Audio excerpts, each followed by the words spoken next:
The most efficient way to lose fat starting at 30% body fat. Through my 10 years of undergoing multiple transformations and even more recently becoming a men's physique natural pro, I've been able to easily and efficiently lose my body fat starting at 30%, and you're seeing every time I was at 30%, and you're seeing each and every single time I managed to get to single digit body fat. Each and every single process happened quicker and easier than the last time. Not only that, but all the clients like Shannon, Tori, JL, Gary, Tyrell, each and every single client that has ever come through my door has been able to take advantage of my knowledge and efficiently lose their body fat without dealing with the negative side effects or dealing with any plateaus in their transformation because of the knowledge that I'm about to share with you in this video. There's scientific adjustments and steps that we can take to be able to make your fat loss more efficient and easier than possible by being able to know what the direct path is of being at 30% and being able to take all the shortcuts that is sustainable to be able to get to single digit body fat. Let's not waste any time and let's dive into the 5 steps that you need to follow to efficiently being able to lose your body fat starting at 30%. Step number 1 is something I designed called the mechanical rules of fat loss. It's a set of rules that I designed that allows you to stay within a parameter, that allows you to make easy decisions under any circumstance to be able to hit your goal to efficiently lose fat. And there are levels to this. Step number 1, to be able to lose fat, we understand that we need to be in a caloric deficit. But at level 1, we want to be able to do this the easiest way possible. So in level 1 of mechanical rules by Dr. Mike is eating 50 grams of protein each and every single meal. It is the easiest way that I've been able to allow my clients to easily lose fat for a number of reasons. Number 1, each and every single meal, if you're having 4 meals in a day and you eat 50 grams of protein, that will provide you with 200 grams of protein. Protein is extremely satiating. It will make you feel full, and if you do that in each and every single meal, you will consequently eat less food as a result, automatically putting you in a caloric deficit. So when I've been able to apply this, and I usually apply level 1 to my 30% body fatters, once you apply this rule, you'll see your weight drop off without necessarily counting calories or having to overthink what foods you should eat, but by simply making a decision if the meal that you're eating has 50 grams. And another point that I want to use to give you as much value in this video as possible is we want to eat 1 gram of protein per pound of body weight. So an easy way is if you're 150 pounds, then we want 3 meals of 50 grams of protein each. If you're 175 pounds, then we want 3 meals of 150 grams of protein and then 1 snack of 25 grams of protein. Another cheat sheet that I give to all my clients is to remember this rule that I designed. And this is what I call the DNA sequence and the unique method I use with all my clients, which we'll talk about later. But I want you to remember this rule. I call it the 2-6-8-10 rule. It's an easy cheat sheet to remember how to hit 50 grams of protein. 2 scoops of whey protein will give you 50 grams of protein. 6 ounces of chicken breast will give you 50 grams of protein. 8 ounces of steak will give you 50 grams of protein. And 10 ounces of tuna will give you 50 grams of protein. Knowing this 2-6-8-10 method, you now have a variety of ways to remember if you're getting 50 grams of protein per meal. But we understand that the protein will keep you satiated, but the second biggest benefit with eating that much protein in the mechanical rules is that I know that if you're eating that amount, it will boost your metabolism. How? We know that protein has the highest thermic effect of food, which is the fancy way of saying it will make your body burn the most calories because it takes so much more energy to digest that amount of protein. So I know consequently, not only will the protein help you eat in a caloric deficit, I also know that consequently we're taking advantage of the body's metabolism by making your body do more work by digesting all of that protein. And then the third thing that it will do is that protein is the building blocks for being able to build muscle. So you're taking advantage of all these advantages. That is level 1. Level 2 of being able to take advantage of the mechanical rules is implementing intermittent fasting with the protein. So we know that intermittent fasting in its simple state, besides its ability to promote autophagy, its ability to give you energy that helps you with your brain, heart, and overall immune system function, we know that intermittent fasting gives you a window of when you can and cannot eat. It is a simple mechanical rule that you can implement, and this will also put you in a caloric deficit. Example, you're more likely to eat more calories if you have your first meal at the morning at 8 a.m. and your last meal in the evening at 8 p.m. However, if I told you, hey, skip breakfast and you can only eat between midday and 8 p.m., you're going to eat less less calories. You also find that you can take advantage of all the benefits of intermittent fasting. Again, a mechanical rule that you can decide, you know what, this will put me in a caloric deficit, go from that 30% to the 20% effortlessly. Again, to take it to another level, instead of doing the classic 16 hours of fasting and eating in an 8-hour window period, you can increase your fasting window by going 18 hours of fasting and then eating in a 6-hour window period. So instead of midday, you can say, okay, I'll have a late lunch, 2 p.m., and my final meal will be at 8 p.m. That is the second level. And then the third level, this is for everybody who wants to go from that 15% to single digit, is you simply have to track. Tracking is the most efficient way to be able to lose weight, because this way you can ensure all the energy coming in and all the energy going out. I say this to my clients all the time. The more detail you put into your diet, the more detail you'll see in your body. And that's the simple way of measuring the level of success that you will receive tracking all of your foods. And a more efficient way, even besides tracking, I do this with my clients. We figure out one meal plan and we eat that the entire week, and that they enjoy it. It's repeatable and it's easy using my ERE method. And when I see this, because they're consistent on a daily basis and they're following the plan so well, they make a lot less mistakes in that period of time. And they also see a lot less plateaus because all of the mistakes have been ironed out by these simple methods. So now you know what I consider to be my mechanical rules. Besides this part of eating, there's more rules that I have to my mechanical rules. So I highly recommend you watch this video to the end. This is information and strategies I'm sharing in my YouTube channel for the first time. So if you find the information useful, leave the video the gentle thumbs up and share it with a friend if you think it'll be helpful. Step number 2 is utilizing 2 things that I found very, very beneficial. Number 1, it's going to be the satiety index. The satiety index is exactly what it means. It's an index that shows you the foods that make you feel the fullest compared to foods that don't make you feel full at all. And think about how much more efficient your diet will be if you just feel full all the time. What doctors and scientists today consider to be the one magic drug that people utilize in Ozempic, one of Ozempic's main functions is reducing your appetite and also increasing your satiety. This is what's going to cause you to lose weight. But what if we could do it a healthy way without having to drink any pills or inject anything? And that is by making clever and scientific decisions, introducing the satiety index. Here you're seeing a chart, and this chart charted different types of foods under different categories and what made people feel the fullest. And if I could give you as many foods as possible that will make you feel very full, just by making that simple decision, you don't have to stress yourself with tracking, but you can make good decisions that you'll see your weight come down. So in terms of satiety index, according to bakery foods, number 1 comes crackers. Those are the ones that are high satiety that will make you feel fuller. And you'll also see, according to all these categories, it's compared against white bread. White bread has the lowest satiety index, meaning it's very likely that you'll feel satiated or satisfied eating it. Then moving on into snacks, the snack that makes you feel the fullest is actually popcorn. And something I recommend to my clients to carry around is a brand like Skinny Pop, and popcorn will make you feel fuller for longer compared to other snacks that you can have. So having popcorn in your diet can make your dieting process so much easier. So instead of snacking on Pringles or chips or your partner's snacks, and you also don't want to feel like you're missing out or you want to watch a movie, get some popcorn into your diet. Then moving on into protein-rich foods, fish has been shown to make you feel the fullest for longest. So this is why tilapia or halibut or any white fish or even salmon is very popular among bodybuilders, is that it will make you feel very full. And that is including the other benefits that those white fish or any fish in general has. Naturally, steak comes second, and this is why I tell people, you've never ever heard someone say, hey, I got fat because I was eating too much steak. So this is the benefit of being able to include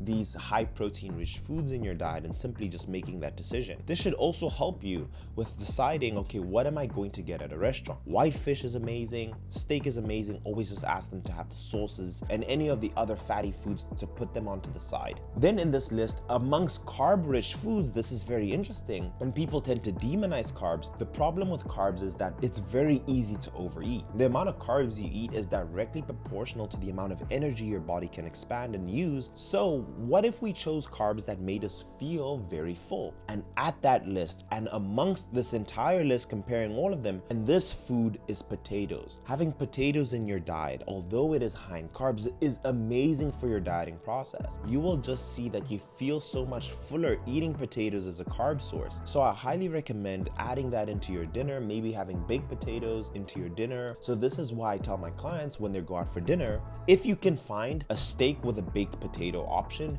you're in luck. That's all we want. Another one that's amazing for carbs is going to be brown bread or even Ezekiel bread. And you'll also notice that these foods also have a good amount of fiber in them. And fiber also promotes that satiety, that feeling. And again, I'm giving you here a list of foods that will make you feel full, that will allow this entire process to just be so much more efficient. And then finally, fruits. What is the fruit that will make you feel the fullest? We have apples and we have oranges. Those are amazing fruits to include. And this is why I say it's a good decision to have a serving of fruit throughout your entire diet. Now, to make this super simple, we will talk about glycemic index. Now, we know that if your insulin level rises, this will stop lipolysis, the breakdowns of fat. And if your insulin levels are lower, we will see a higher rate of lipolysis. Now, not to get too complicated that you want to keep your insulin levels low, ideally, if we could choose foods that don't spike your insulin too high, this can be beneficial to your diet. Introducing glycemic index. Glycemic index is a measurement of how much blood sugar, blood glucose is introduced to your bloodstream. The more blood glucose in your bloodstream, the higher the insulin. So if we could choose foods that don't spike your insulin and keep your insulin at a steady level, this will be beneficial to you for many different reasons. So just knowing this information can give you better options and more efficient options to manage your energy levels and also to be able to promote your ability to lose fat. Right now, myself in my competition prep, I make sure that I am choosing foods that don't have a high glycemic index. Glycemic index shouldn't a way to decide if a food is good or not. There are many foods that are beneficial to you with a high glycemic index, which I'll refer to now as GI, and there are many foods that are bad for you that has a low GI. So the way we determine foods with a high GI and a low GI is that 70 and above is a high GI, between 50 and 59 is medium GI, and 50 and below is a low glycemic index. Now, here's a top 10 list. Number one, I'll add to this list is oatmeal. And oatmeal for breakfast foods also has the highest satiety index. Oats are packed with fiber and can help lower cholesterol levels. They're also a great source of important vitamins, minerals, and antioxidants. This is exactly why you'll always see bodybuilders include oats and oatmeal in their diet. It has one of the highest satiety index breakfasts and also it's low GI, so it will keep you at a steady level of energy throughout the day. And it also takes your body a lot of time to break down the oat. Number two is quinoa at a GI of 53. The grain is high in protein, fiber, and various minerals and vitamins. It's also gluten-free, making it a great choice for the gluten intolerances. The next one here is sweet potatoes with a GI between 44 and 78. It's lower in GI than regular potatoes and it's also rich in fiber. Sweet potatoes also offer beta-carotene, an antioxidant that the body converts into vitamin A. We have brown rice at 68 in terms of GI. It's a good source of fiber and other nutrients like magnesium, thiamine, and niacin. Whole wheat bread at 69, it's also high in fiber and nutrients than white bread because it's entirely grained. Chickpeas at a GI of 28, it's a great source of fiber and protein. They're also packed with many key nutrients and can be eaten in many forms like salads, hummus, curries, and even roasted as a crunchy snack. Lentils with a GI of 32 are rich in protein, fiber, and various important nutrients. They're also the best source of plant-based proteins. Beans at a GI of, and especially baked beans at a GI of 30, beans are packed with fiber and protein, making it a great source of slow-releasing energy. Finishing off the list with the last two, whole grain pasta with a GI between 37 and 61. And finally, like I mentioned earlier, fruits like apples at a GI of 36 and oranges at a GI of 40. These fruits are high in fiber, water, and also have many beneficial compounds. So now that you have this top 10 list, you now have the most efficient ways and the best foods to include in your diet. So whenever you're going through your dieting, maybe you're going out to eat, maybe you're going out to eat with friends and family, or you're at a buffet, you can now make better decisions with the foods that you can eat on a day-to-day basis. And this again will make your fat loss efficient. It's about being able to maximize your ability to lose fat. Let's move on into step number 3 in terms of making your fat loss more efficient. Now, in the first 2 steps, we've talked about caloric intake. And again, you know that the best way to lose fat and the only way is to be in a caloric deficit. We've spoken about our caloric input. Now we want to talk about our caloric output. How can we burn more calories? And if you ask me, Dr. Mike, I want to lose the most fat. I want it to be the easiest way, and I want it to not hurt my body, and I want to be able to do it 365 days a year. What should I do? And that is simply walking. Walking to me is the most undefeated, best cardio you can do, and I say that with passion because this makes it very easy. We have seen walking taps mainly into fat stores. Also, walking will put the least strain on your body. It is the most sustainable form of cardio that you can do every day. Can you run each and every single day? And this is, you'll get the genetic freaks out there who can, but for the general population, for people like me and you, can you run every day or do boxing every day? The answer is unlikely. For 365 days, unlikely. But if I asked you, could you walk every single day of the rest of the year? The simple answer is yes. And the amazing thing is that you will burn more calories walking compared to sprinting in that time. So I highly recommend walking. And this way you can easily increase your caloric output. And this is why I say walking 10,000 steps daily will be the easiest and most efficient way. And when I did this, my clients had less risk because of injury. I was able to do it more consistently, and I was still able to train harder and perform my day-to-day tasks. What I also particularly love about walking is that I can do many things just besides the walking. When you're training, you normally can only train and not do something else. When you're sprinting, you can only sprint and not do something else. But with walking, I can be on the phone, I can take business meetings, I can talk to my partner and spend time with my partner. And this is why I love this format of walking. So start at 10,000 steps and then increase your steps each and every single week. If you are 30% body fat, start at 8,000 steps and increase by 500 steps each and every single week. There is not a more efficient form of cardio or exercise that you can implement. I've spoken about walking ad nauseum, but this will make it efficient and has to be on the list. Now, the next easiest thing and step number 4 that you can do is sleep. Simply to put, the way I love explaining sleep to my clients is sleep is the oil to your engine. And imagine that your body is a Ferrari. You have this amazingly built, well-crafted, engineered engine that you know has amazing potential. But what will happen to that engine if there's very little to no oil? It's likely to fail and burn out at a particular point. But conversely, what if that engine is well oiled? You'll be able to go further for longer and also quicker. Being able to take my clients from 6 hours to 7 hours to 8 hours of sleep. Their fat loss becomes a lot easier because they're sleeping more. They don't have this craving for highly palatable foods that it's shown that when you're actually sleeping less, your body craves for these things. Your serotonin levels, your happy hormone is at a good level where you don't make your body seek for it from these highly palatable foods like pizzas and cookies. Research has also shown, simply, you'll have more testosterone sleeping better. So you'll have a better ability to build muscle. And research has also shown you won't be as hungry compared to sleeping less. So even myself, through my competition prep, when I was working for this pro card, I noticed that the days I slept 6 hours, I was battling with my diet. It was so hard to not want to eat more, and I was so food focused. When I slept 7 to 8 hours or more, the last thought I had on my mind was eating. And imagine going through your day to day. You're going to the office, you're dealing with meetings, you're dealing with stress. It sucks if you have to be thinking about food because you're so hungry on this diet. So the chances that you fail at your diet is so much higher. But if you just make the simple decision to really focus in on your sleep, you'll just notice that you lose weight. I'll tell you this, I've had clients who came to me and they said, Mike, I'm sleeping 4 hours. I would tell them, hey, I'm not even gonna build you the diet in the beginning. I just want you to get to 6 hours first and then to 7. And the weight would fall off and they would just be like incredible. And this is why I say focusing on sleep will help you with building the muscle more efficiently.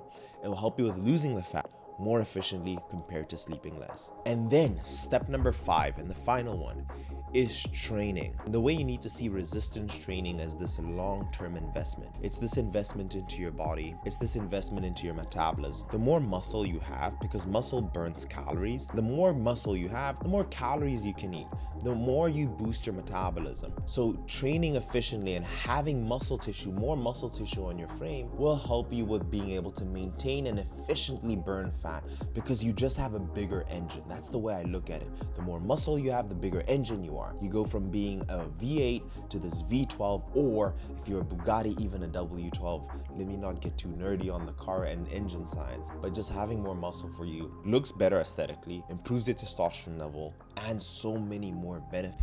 But those are the 5 things I want you to do to be able to be more efficient. And now that you're watching this video, the ones who are here till the end, let me give you the full mechanical rules I set for my clients, and this is what allows them to stick to their goals no matter what. Mechanical rule number 1 is being able to fast. So when you fast, it limits the ability of making mistakes. So usually I'll tell my clients to implement the mechanical rules when they're traveling. So fasting allows you to limit your caloric intake. This way you're making less mistakes. Mechanical rule number 2 is what I like to look at as the insurance policy. No matter what, you have to get 10,000 steps. This way we can ensure that we create this caloric deficit by forcing you to burn more calories. That is the second rule of the mechanical rules. Mechanical rule number 3, when you do break your fast, you have to eat more protein. So what I will tell my clients is to carry 2 to 4 protein hero bars by Quest, or any high protein bars, so you can get a good source of protein. Another thing I tell them to carry is 1 or 2 bottles of Fairlife Core Power protein bottles. There's 40 grams of protein in those shakes. That way I know that they're gonna feel fuller eating those foods, and that they're going to for sure hit their protein intake. And then finally, in my mechanical rules, I give them a list of foods that they can eat at a restaurant. I'm just gonna pop the list on the screen to make it very simple, and you can screenshot it, but I'll leave the video here. Let me know in the comments down below if you found the mechanical rules very helpful, and if you like this entire video. If you want to work directly with me at Sculpt by Science, fill out the short application and we will consider you. And then if we're a good fit, we'll jump on a call, we'll discuss what your goals are and what the problems potentially are and what strategies we need to implement to move forward. Worst case scenario, you know exactly what to do on your own because we've given you more clarity on what the problems are. Best case scenario, you want to work with us. So fill out the application down below, but let me know in the comments if you like these ideas, if you want more of these little nuggets that I love giving my clients, and I'll be happy to make this video. But I'll leave it here. I'll see you guys in the next one. Cheers.